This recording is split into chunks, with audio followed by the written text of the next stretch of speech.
Hello students, last lecture में हम लोग फर्स्ट लॉ के इक्वेशन को फील किए थे। इस लेक्चर में हम लोग इस इक्वेशन के ऊपर बेस्ड प्रीवियस ईयर्स क्वेश्चंस करेंगे। अच्छा, ये जो क्वेश्चंस है ना, जनरली मेडिकल एंट्रेंस एग्जाम में या जेई मेन बोले तो AIEEE एग्जाम्स में आए हुए हैं। IIT सिर्फ एक इक्वेशन पे ना रेयरली बोले तो शायद ही कभी क्वेश्चन पूछेगा, क्योंकि उसका IIT का क्वेश्चंस ना 3-4 कंसेप्ट्स पे मिक्स्ड, 3-4 चैप्टर्स पे मिक्स्ड करके क्वेश्चन होता है। ठीक है, तो IIT सिर्फ एक इक्वेशन पे क्वेश्चन पूछेगा ऐसा हम लोग एक्सपेक्ट नहीं करेंगे। तो जितने भी एग्जाम हम लोग क्वेश्चंस लेंगे ना, सारे मेडिकल एंट्रेंस एग्जाम्स के हैं या AIEEE एग्जाम्स के हैं। ठीक, तो पहला क्वेश्चन है, heat given to a system is 6 kilo calorie and work done is 6 kilo joule.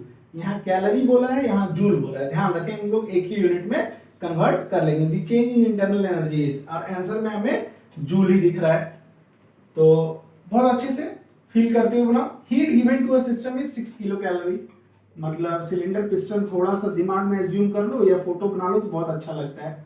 इसको कितना हीट दे रहे हैं, 6 किलो कैलोरी, और वर्क डन कितना हो गया, वर्क डन इज पॉजिटिव है, मतलब एक्सपेंशन हो रहा है, 6 kilo joule, positive work done दिया हुआ है मतलब एक्सपेंशन। इतना हीट सप्लाई किए तो डेल्टा क्यू 6 किलो कैलोरी, इसको जूल में कन्वर्ट कर लो। 1 किलो इज 10 की पावर 3, और 1 कैलोरी को ना ये यहाँ पे जो लिया है ना वो 4.18 जूल।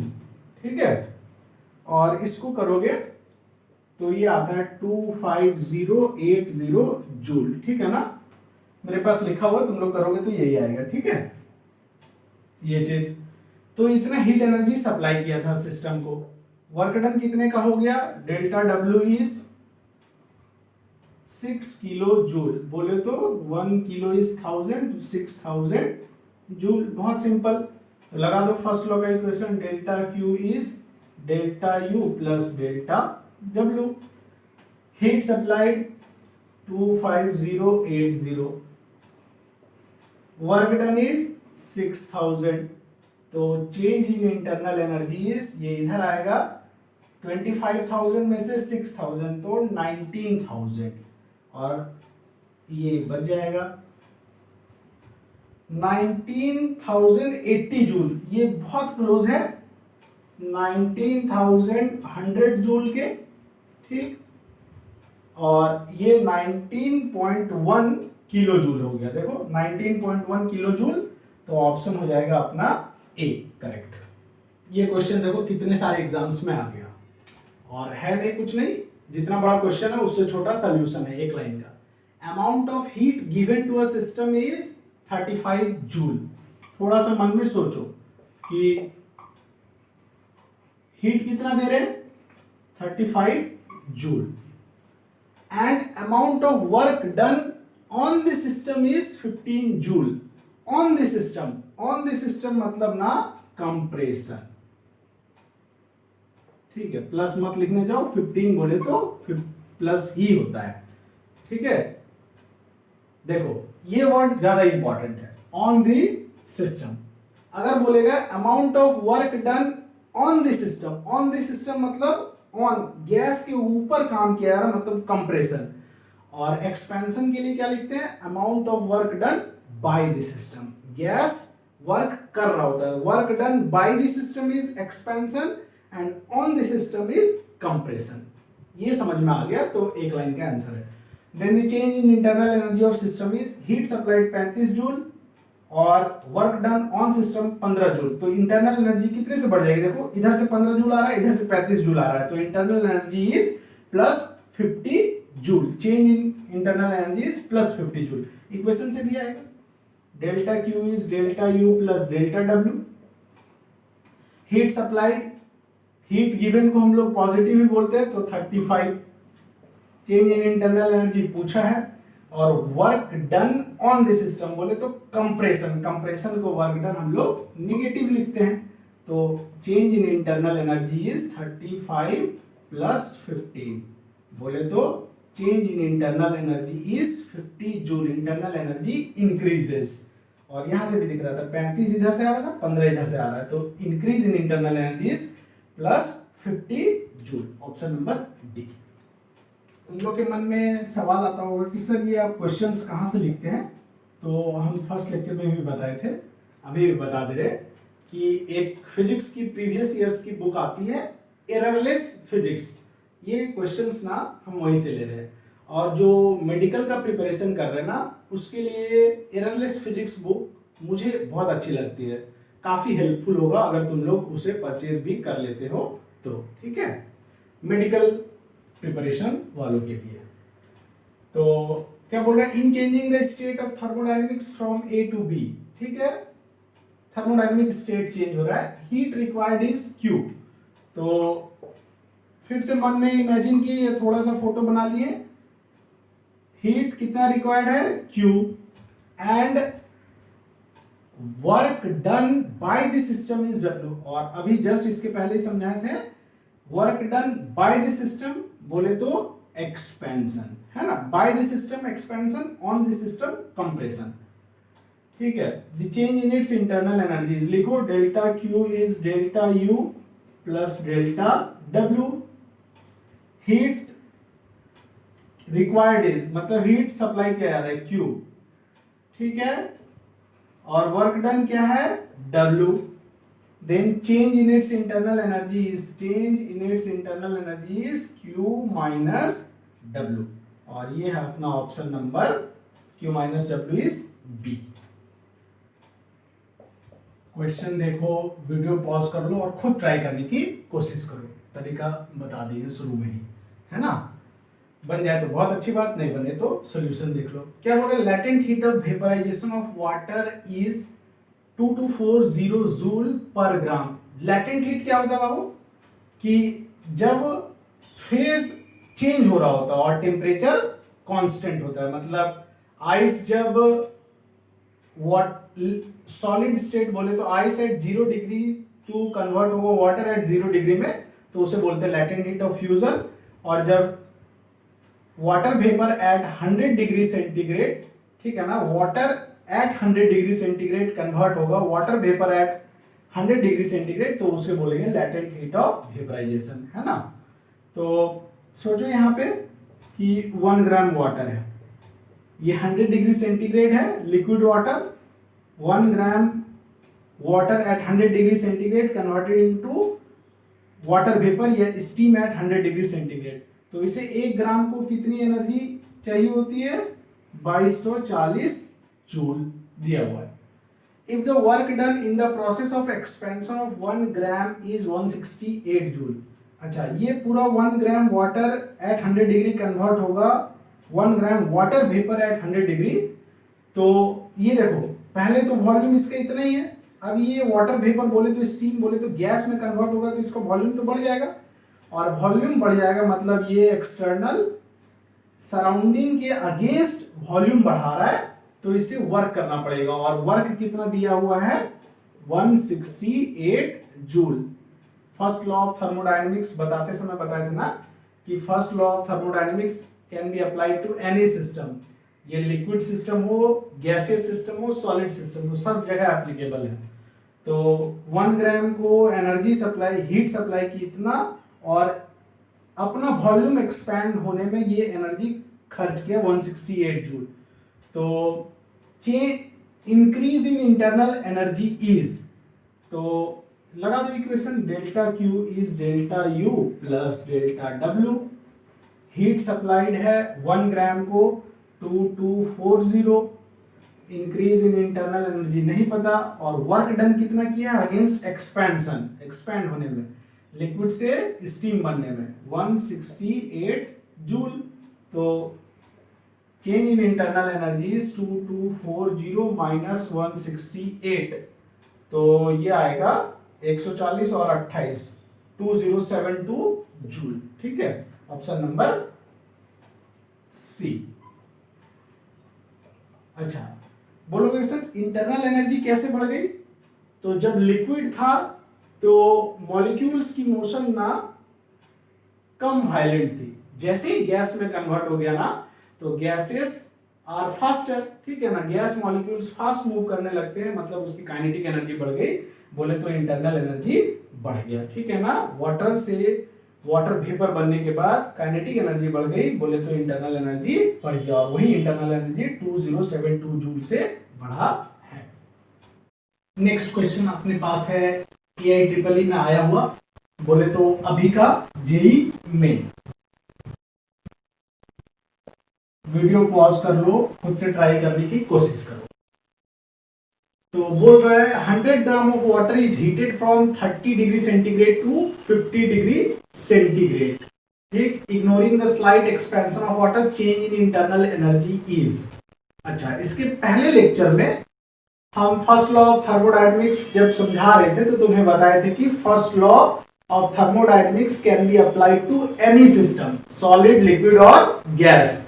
तो ये देखो लिक्विड सिस्टम में बोले तो वाटर में first law of thermodynamics apply किया जा रहा है, और ये कितना है 100 ग्राम वाटर, ठीक, और इसको हीट कर रहे हैं हम लोग, हीट सप्लाई कर रहे हैं, और इसका टेम्परेचर कहां से कहां राइज हो रहा है 30 टू 50 डिग्री सेंटीग्रेड। अच्छा, हम लोग थर्मल एक्सपेंशन में पढ़े थे ना कि जब भी किसी बॉडी को हीट करते हैं तो वो एक्सपैंड करता है, तो इसका भी जब टेम्परेचर राइज होगा ना तो स्लाइटली वाटर जरूर एक्सपेंड करे, एकदम स्लाइटली, ठीक, तो उसी को बोला है इग्नोर कर देने, और बताओ कि इंटरनल एनर्जी कितने से चेंज हुआ है, ठीक है, एनर्जी सप्लाई हुआ है तो इंटरनल एनर्जी जरूर चेंज होगा, टेम्परेचर भी चेंज हुआ है तो बोले तो इंटरनल एनर्जी जरूर चेंज होगा, ठीक। तो हम लोग पहले निकालते हैं कि कितना हीट इसे सप्लाई किया गया ताकि इसका टेम्परेचर 30 से 50 डिग्री चला गया। तो हम लोग कैलोरीमेट्री में एक फॉर्मूला पढ़ते हैं mc डेल्टा t, ठीक, मास, यहां पे देखो सब कुछ हमें आंसर ना जूल में चाहिए, तो हम लोग ना सब कुछ को ऐसा यूनिट में कन्वर्ट कर लेंगे। मास है 100 ग्राम, 100 ग्राम को लिख देते हैं 1/10 kg, और specific heat of water C होता है 1 कैलोरी पर ग्राम पर केल्विन, तो और जूल में जो होता है वो दे रखा है 4184, और ये क्या है जूल पर केजी पर केल्विन, ठीक, और टेम्परेचर का चेंज हो रहा है 50 degree centigrade to 30 degree centigrade. तो यहाँ पे हमें टेम्परेचर का डिफरेंस है, कोई केल्विन में डिफरेंस लिखे या डिग्री सेंटीग्रेड में, आंसर वही आएगा। 50 डिग्री सेंटीग्रेड को अगर हम लोग लिख दें 323 केल्विन, और 30 डिग्री सेंटीग्रेड को लिख दे 303 केल्विन, या कोई डायरेक्टली इसको 50 डिग्री और -30 डिग्री में लिख सकता है, डिफरेंस हमेशा वही आएगा 20 का, ठीक। चलो, तो केजी केजी कट, और ये केल्विन रहेगा तो केल्विन केल्विन कट, और ये आता है बाबू मल्टीप्लाई होके, मेरे पास किया हुआ है 8368 जूल, ठीक है, और ये आ गया हीट सप्लाइड।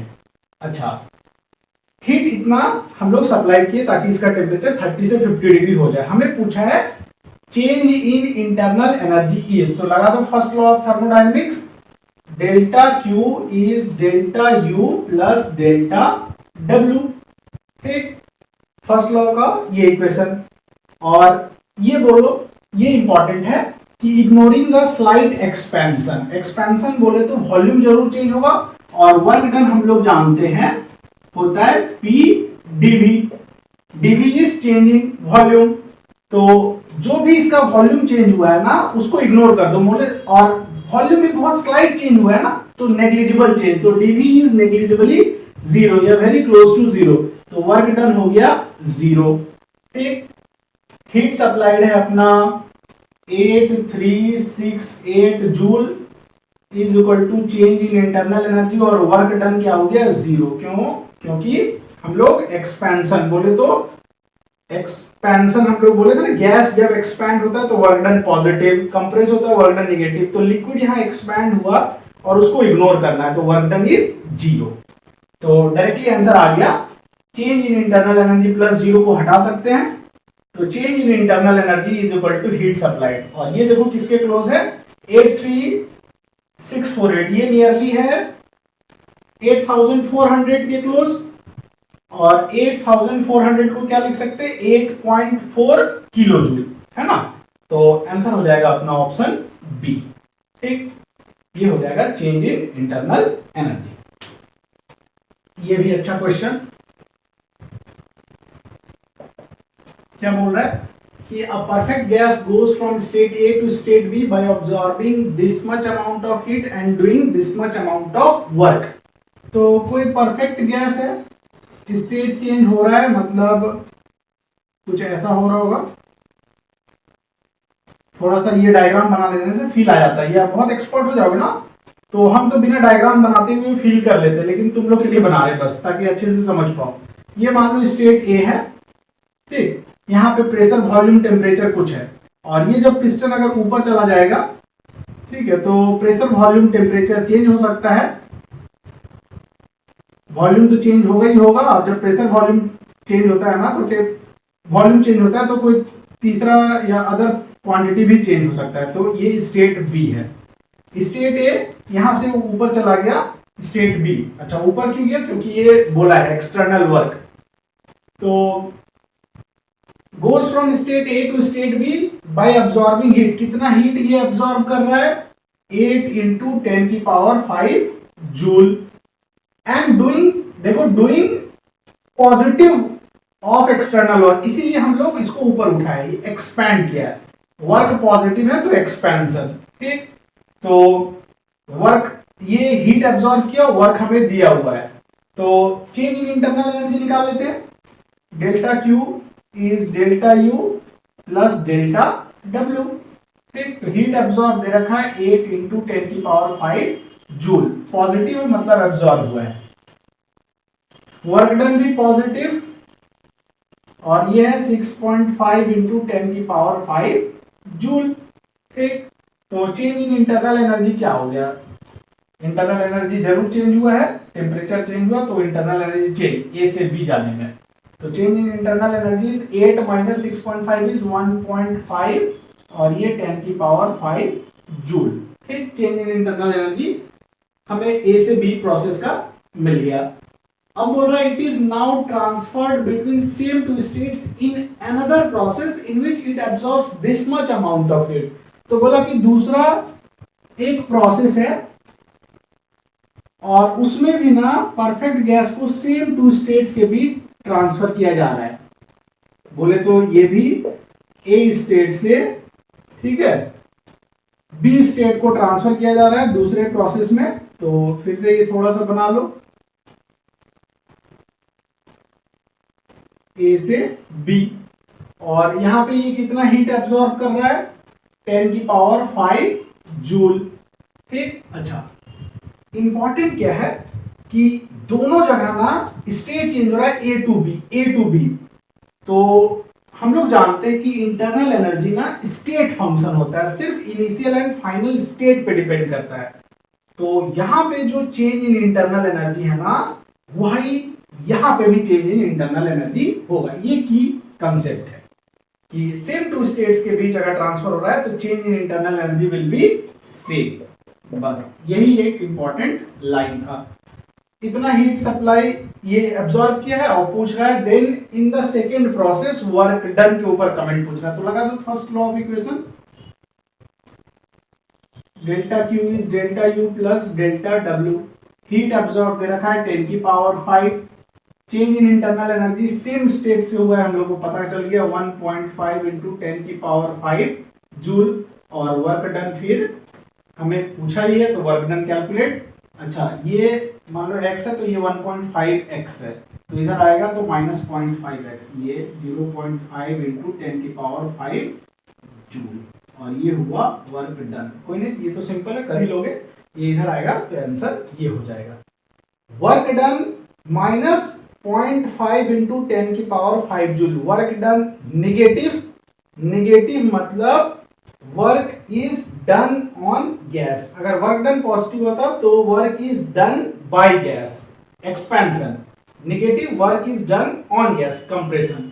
तो work done on gas is 0.5 into 10 की पावर 5 जूल। ये पहला ही ऑप्शन ट्रू हो जाएगा। ठीक है, नेगेटिव है इसीलिए वर्क डन ऑन गैस, समझाए हुए हम पिछले लेक्चर में, ठीक है। अगर ये पॉजिटिव आता ना तो हो जाता वर्क डन बाय गैस, ठीक। तो option number A is correct. ये क्वेश्चन देखो कितने सारे एग्जाम्स में आ गया। अच्छा, तुम लोग के मन में क्वेश्चन आता होगा सर क्वेश्चन रिपीट क्यों करता है, तो आंसर है कि हर किसी को डॉक्टर या इंजीनियर बनना है, तो सबको सेम नॉलेज गेन करना है ना कॉलेज में जाकर 4 साल या 5 साल, है ना। तो 11-12 में भी सेम नॉलेज गेन करना है, सेम सेट ऑफ नॉलेज से सबको पास होना है, तो क्वेश्चंस रिपीट हो जाए तो क्या दिक्कत, ठीक है। कंसेप्ट सीखने से मतलब है, क्वेश्चंस तो याद नहीं रहता, अगर कंसेप्ट याद है हर स्टूडेंट को तो वो एग्जाम में सॉल्व कर लेगा, इसलिए रिपीट करते तो कोई खास फर्क नहीं पड़ता है, ठीक है। चलो, सबको same set of knowledge gain करना, चाहे वो इंजीनियर हो चाहे वो डॉक्टर हो, तो 11-12 में भी वही नॉलेज गेन करना हर बैच के, सारे बैच के स्टूडेंट्स को, और कॉलेज में भी सारे बैच के, मतलब इस साल जो इंटर करेंगे, अगले साल जो इंटर करेंगे, अगले साल जो इंटर करेंगे, सेम वही 4 साल या 5 साल वही किताब पढ़ेंगे कॉलेज में, ठीक है। तो कोई दिक्कत नहीं, क्वेश्चन रिपीट होता है। चलो, तो बहुत सिंपल सा क्वेश्चन है, तुम लोग बना भी लिए होगे, खुद से ट्राई कर रहे होगे। तो बोल रहा है 110 joule heat is added to a gaseous system whose internal energy change is 40 joule. तो पढ़ के फील आ जाता है ना कि कोई गैसियस सिस्टम है, ठीक है, उसको कितना है हीट सप्लाई किए, बार बार हम एरो बनाते हैं, delta Q, heat is 110 joule और change in internal energy is 40 joule. तो पूछ रहे थे एक्सटर्नल वर्क डन इज, लगा लो, कितना सिंपल है, ऐसे ही है, 1 मिनट का ये आंसर है, ठीक है, 30 सेकेंड में आंसर आएगा ये। Heat supplied is 110, internal energy change is 40 और वर्क डन कितना आ गया, वर्क डन आ गया डेल्टा डब्ल्यू इज 70 जूल, ठीक है। बहुत कुछ पढ़ के भी करते होगे, सिर्फ फील से 110 सप्लाई किए, 40 जूल अपने पास रख लिया, तो 70 जूल एनर्जी वर्क डन में ये स्पेंड कर दिया, तो answer is 70 joule. Simple equation है ये। क्या बोल रहा है, in a given thermodynamic process pressure of a fixed mass of a gas is changed in such a manner that the gas molecules give out मतलब बाहर हीट दे रहा है, ठीक है ना। गिव आउट कितना हीट दे रहा है, 20 joule, and 10 joule is work done on gas, on gas बोले तो कंप्रेशन, ये 10 जूल है, ठीक। फिर बोल रहा है if the initial internal energy was 40 joule, final पूछ रहा है क्या होगा। तो पहले तो फर्स्ट लॉ लगाओ, delta Q is delta U plus delta W, heat is given out मतलब हीट रिजेक्टेड तो -20 joule, change in internal energy पता करते हैं, work done compression on gas, देखो लिखा है ऑन गैस, तो वर्क डन इज नेगेटिव -10, तो चेंज इन इंटरनल एनर्जी हो गया -20 प्लस 10 इज -10 जूल, और चेंज इन इंटरनल एनर्जी हमेशा क्या होता है बाबू, final internal energy minus initial internal energy, change को हमेशा ये लिखते हैं फाइनल माइनस इनिशियल, और ये है -10, और क्या बोल दिया कि initial internal energy was 40 joule, तो यू फाइनल, इनिशियल कितना है 40, तो final internal energy will be, तो यू फाइनल ये इधर आ जाएगा, यू फाइनल हो गया -10 प्लस का 40, तो you final internal energy is 30 joule, बहुत सिंपल, ठीक है। तो आंसर इज 30 जूल। दोनों ही बहुत सिंपल क्वेश्चंस हैं। क्या बोल रहा है, heat is not being exchanged in a body, मतलब ना तो बॉडी को हीट दिया जा रहा है, ना तो हीट सप्लाई किया जा रहा है, और ना तो हीट निकाला जा रहा है, इसी को बोलते हैं हीट एक्सचेंज, ठीक। हीट एक्सचेंज नहीं किया जा रहा है। If it's internal energy is increased, अगर इसकी इंटरनल एनर्जी बढ़ रही है, ठीक है, विदाउट सप्लाइंग हीट और एक्सट्रैक्टिंग हीट, तो इंटरनल एनर्जी हम बोले थे सिर्फ और सिर्फ किस पे डिपेंड करता है, टेम्परेचर पे, नहीं आइडियल गैस या रियल गैस हो, internal energy only and only depends on temperature. तो अगर इंटरनल एनर्जी इंक्रीज कर रहा है तो फर्स्ट लेक्चर में ही समझाए थे टेम्परेचर विल इंक्रीज, ठीक, तो इट्स टेम्परेचर विल इंक्रीज, बहुत सिंपल। अगला question, in A thermodynamic system working substance is ideal gas, ठीक, रियल गैस नहीं है, आइडियल गैस है, it's internal energy is in the form of kinetic energy only, kinetic and potential, potential. तो पढ़ के ही अगर लेक्चर 1 मेरा देखे होगे तो हम बताए थे कि आइडियल गैस में मॉलिक्यूल्स के बीच में फोर्स ऑफ अट्रैक्शन नहीं है, और जब भी मॉलिक्यूल्स या inter molecular force of attraction absent होगा तो पोटेंशियल एनर्जी जीरो हो जाता है। जब भी इंटर मॉलिक्यूलर कोई दो सिस्टम के बीच अट्रैक्शन या रिपल्सन जीरो हो जाएगा तो पोटेंशियल एनर्जी जीरो हो जाता है। तो जो भी इंटरनल एनर्जी होती है आइडियल गैस के पास सिर्फ और सिर्फ उसके मोशन की वजह से होती है, मोशन बोले तो काइनेटिक एनर्जी। तो internal energy of ideal gas is only and only kinetic energy, ठीक है, तो option A is correct. Lecture 1 में बहुत अच्छे से समझाया है बाबू, ठीक है, तुम लोगों को वो बोरिंग लग रहा था लेकिन देखो क्वेश्चंस वहीं से बन रहे हैं, इसलिए लेक्चर 1 से देखना स्टार्ट करोगे ना तो बहुत अच्छा हो जाएगा थर्मोडायनेमिक्स का पूरा चैप्टर, ठीक।